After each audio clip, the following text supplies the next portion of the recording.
राधे राधे। आज की जो हमारी कथा है वो गोपियों की है। जो गोपियाँ थीं वो श्री कृष्ण के प्रेम में इतनी तल्लीन रहती थीं कि उन्हें कृष्ण ही कृष्ण दिखाई देता था। वो घर में काम करती थीं। अब जैसे बहुत से लोग कहते हैं कि हम भगवान का नाम कैसे लें, गोपियाँ उनके लिए बहुत बड़ा आदर्श हैं, क्योंकि गोपियाँ घर के सारे काम करते हुए भी भगवान कृष्ण में इतनी रमी रहती थीं कि उन्हें हर जगह कृष्ण ही कृष्ण दिखता था कि कृष्ण की लीला का सबसे बड़ा हिस्सा गोपियाँ ही हैं। और गोपियाँ कौन थीं?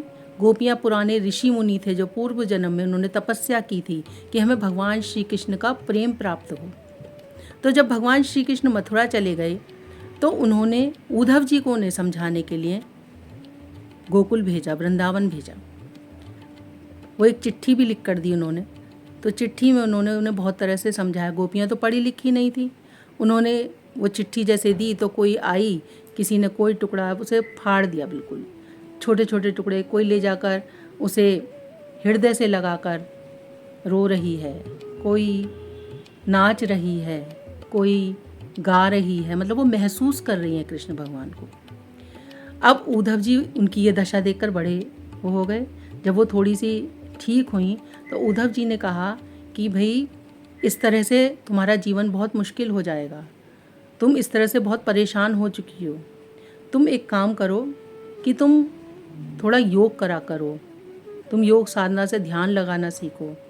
उन्होंने कहा, उद्धव मन न भये 10-20, एक था जो गया शाम संग। एक ही मन था हमारा, वो शाम के साथ चला गया। अब कुछ और नहीं हमें भाता, कुछ और नहीं हम कर सकते। उन्होंने कहा भाई बहुत तरह से समझाया उन्हें, मतलब तरह तरह के उन्हें दृष्टांत दिए, लेकिन गोपियाँ सुनने को तैयार नहीं।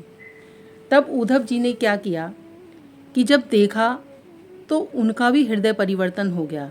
वो असल में क्या था कि जो उद्धव जी थे वो बृहस्पति जी के शिष्य थे, तो उन्होंने योग मार्ग का साधन किया हुआ था। योग मार्ग भी अपनी जगह अलग है, अच्छी चीज़ है, लेकिन जिस पर कृष्ण भगवान की भक्ति का रंग चढ़ जाता है, जिस पर श्री कृष्ण भगवान की भक्ति आ जाती है, उसे कोई भी रास्ता समझ में नहीं आता।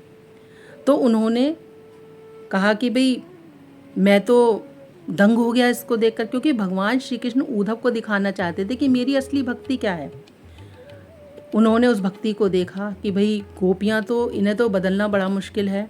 उन्होंने कहा कृष्ण कहाँ नहीं है, हम कहाँ किसका योग करें, किसका हम योग करें। तो उन्होंने ये उन्हें दृष्टांत दिया, ये तो प्रेम की बात है उद्धव, बंदगी तेरे बस की नहीं है। यहाँ सजदे के होते हैं सौदे, आशिकी इतनी सस्ती नहीं है।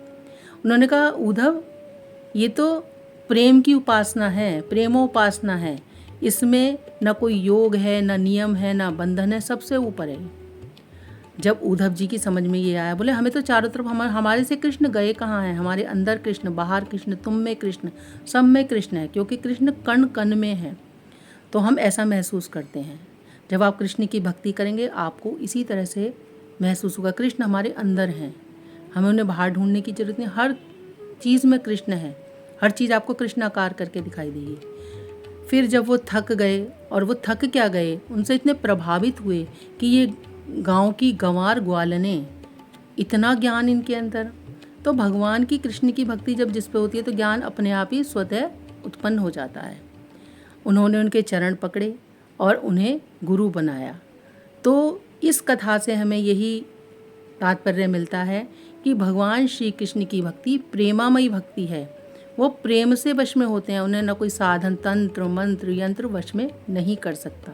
भगवान से प्रेम करिए और ऐसी कथा पढ़िए, सुनिए, सुनाइए सबको, और अपने जीवन में भागवत, रामायण, इस तरह की कथाओं को जरूर आप स्वाध्याय कीजिए। जय श्री राधे।